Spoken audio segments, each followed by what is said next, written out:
Hi, everybody. Dorothy here, professional astrologer. You can find me on the web, nhastrologer.com.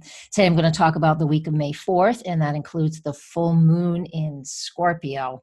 That is going to give us a lot of opportunities to take a deeper dive. So, excuse me. So let's get started. And again, this forecast is written out on my website right here. You can check that out. And I'm going to get started. So what I really wanted to start with was actually Sunday, May 3rd.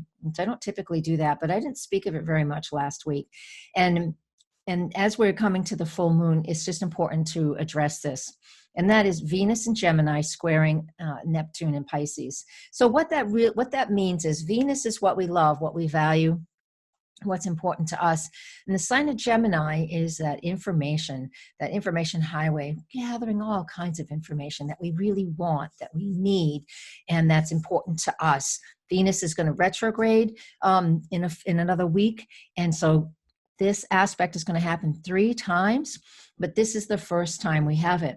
What does it mean when it squares Neptune? And Neptune has everything to do with the unknown, being unsure, but it's also empathy and compassion, but fear and cloudy and just nothing's clear. And that really does speak to, at least the way I see it, it does speak to the masses of information that we're getting, whether it's people trying to get their unemployment and the system's trying to straighten that out. I've been following that a little bit in my area, or just all of the information about how to handle this disease, how not to handle it, what to do, what not to do. It is all over the gamut. It is from one end of the spectrum to the other. And so when we have Venus squaring Neptune, there is this potential for fear and anxiety and uncertainty to arise. But the positive side of this, and again, if you don't know who I am, I'm very optimistic about everything. And even when I see things that are rather difficult, I still want to give you, what it is for facts, but how we can use it in a positive way. Not sugarcoating. I just want you to have the understanding and the information on how you can use every single aspect in a positive way. Because what we focus on is what we get. So that's why I love to focus on the positive things. So again, Venus squaring Neptune can be uncertain. Lots of fear can come up. Now, if that happens, and it will for many people, we then can use the other side of this, the flip side of this energy, which is about having compassion and empathy and understanding, whether it's for yourself or for somebody else who has a difference of opinion, or is just constantly in that fear state and you can't handle it anymore. Especially if it's somebody you live with, then just do your best to okay, I understand they're coming from a place of fear. Try your best to do this. It can be successful sometimes and not always. Just do your best. And that's how I want us to use that energy. All right, I want to move on to Monday, the 4th. And on Monday, the 4th, we have the moon enters the sign of Libra first thing in the morning, early in the morning here on the East Coast, 3:09 a.m. Eastern time. And the moon will be in Libra for 2 days, all the way into early Wednesday. So really it's 48 hours, it's exactly 48 hours. The moon is moving along very quickly right now. So moon in Libra, Monday and Tuesday, means we are able to really see and recognize when things are out of balance, very out of balance, and we're seeking to put them back into balance for us. And whatever that looks like for you, everybody has that idea of what is important and what is balanced and what is not balanced. So find that for yourself and really seek it. We also have in the evening, it's 5:41 p.m. Eastern time, is Mercury and the Sun are in their annual conjunction. They conjunct a few times throughout the year. And with them in Taurus, this is like, again, we really need some very grounded, solid information. And like I just said earlier, the reason it sounds similar is because Gemini, gathering of information, knowledge, facts, untruth, is ruled by the planet Mercury.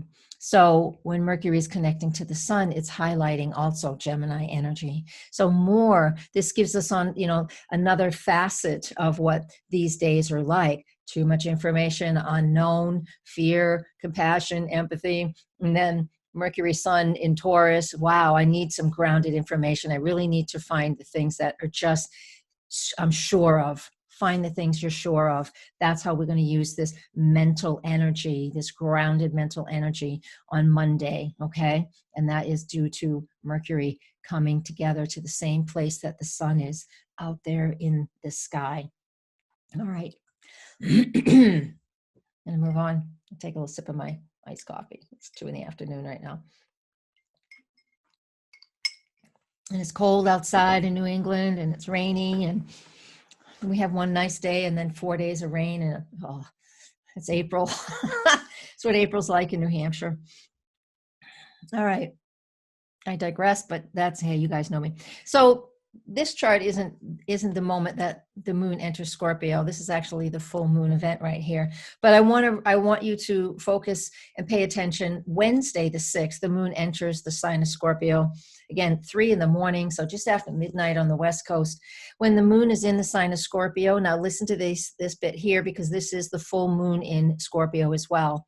So even though the moon is not full until the 7th, and here it is on the screen, 6:45 a.m., 17 degrees of Scorpio, all of Wednesday and Thursday. We're in that gibbous phase up until the full moon, and then we're in the full moon phase after these 2 days and even beyond, 6th and 7th. Moon in Scorpio is about taking that deep dive, that deep emotional dive. It is in its detriment in that sign, just meaning that Scorpio is such a deep feeling sign that the moon has to go deeper than she's more comfortable going. And so wherever this ends up in your astrology, because again, the snapshot here on the screen is for my latitude and longitude where I live in Portsmouth, New Hampshire. So it's going to be in a different location. The numbers will be the same, but it's going to be in a different location where you live and wherever you have 17 degrees of Scorpio in your astrology chart, right? Not necessarily that area. So the overall energy is we're being made aware. That's what the full moon is about. It's a full, deep awareness of the deep feelings that we have, the psychological baggage that we're carrying, right? And that's coming to the surface. Moon in Scorpio, Scorpio energy also rules death and dying, and the fear that a lot of people have around that. But the positive flip side of that, and I want you to hear this too, is that we have an opportunity here to take our fears and our own insecurities and transform them into something else. Just like that caterpillar. The caterpillar goes into a chrysalis, and it doesn't just change into a butterfly. It turns itself into absolute mush. There is absolutely nothing left, but there's a few little, what are they called? Bits. I'm just going to call them bits. I forget the word right now. There's just a few little pieces left, DNA left in that mush inside of the chrysalis that will make the butterfly wings, and will make the antennae or the feet, or make different pieces that the caterpillar isn't. And this is what we're going through right now. We're inside, we're in the soup, right? But we do have the little bits and pieces that we need to transform and move out into out into what's next, and create something that's new and better for us. Okay. So this Scorpio full moon comes at a perfect time. Of course, Scorpio as well is it's birth and death and enlightenment. The Buddhists have a big story about the full moon in Scorpio. You should go read it. I'm not an expert, so I'm not going to try and talk about it. But it's a wonderful opportunity to really examine your securities, your resources, check what it is that you're going through, and those internal fears, and go through with that. Now, if you want to know more about this full moon, I have you can come to enjoy my Patreon page. It's a very inexpensive subscription page, and I am going to do a thing on tomorrow, Friday, I'm going to do a thing on Friday because I'm posting this today. I'll do a live broadcast there, and we talk about on the Patreon page, in the Patreon live broadcast, we do talk about where it is in our own charts, so you get personal information as well. And I'll add more to it because there's other things to talk about with this chart. But in this weekly forecast, that's what we got for you now. And you can go read that forecast, excuse me, on my website right here and join my email list. I will send you a link to it. All right. So that is what we have for Monday through Thursday, and that includes that full moon in Scorpio. So important for transformation and enlightenment, and really, dying to something that no longer serves you, so you can then grow and come back out into a whole new environment for yourself. Now, moving on to Friday and Saturday, the moon in Sagittarius will definitely lighten the mood from that Scorpio. So we're able to, whenever the moon's in a fire sign, we get to take action. Let's go. Take action, find our way to move towards the things that you want. We are still in the full moon phase while the moon's in Sagittarius too. So take action, discover what it is your truth, share that with others, and really move that out. We also have on the 9th, I'll start my screen share again. On the 9th, we have, what is that aspect? I'm going to be doing an online summit. It's free. Come to my Facebook page and I have it posted there, and I'll post it on my website. It's all kinds of modalities. We've got about 40 people presenting throughout the day on May 9th. And I mean, people from all over the world, all different modalities. I'm going to talk about the life path, and that would be the lunar nodes and how we use that for personal understanding and self-discovery, and just really feeling like you can get into alignment with who you are by knowing what those positions are. You don't even have to be into astrology to really learn a lot from your lunar nodes. So I'm going to talk about that. But which is wonderful, because on that day we have Mercury making a trine aspect to Pluto, and that's what it looks like here. And then we're going to screen share again. Oops, there we go. And then Mercury does the same thing to Jupiter on Sunday. So Saturday, Mercury trines Pluto. Sunday, Mercury trines Jupiter. This is an important expansion. The trine energies are positive. They're the same element. We can feel very grounded in whatever it is that we're communicating and sharing Mercury qualities and getting out into the world. All right. These are also opportunities, like for our local governments, to figure out how they're opening things back up in what they consider a safe manner. And so this will be a positive weekend for a lot of those things to begin. All right. And if it's something personal, then look at where this is for you, and how do you want to work and use this personal stuff to expand your work, expand your business, or expand something that's very important for you. This is Mother's Day this weekend, this day here on the 10th. And by now, the moon is in the sign of Capricorn.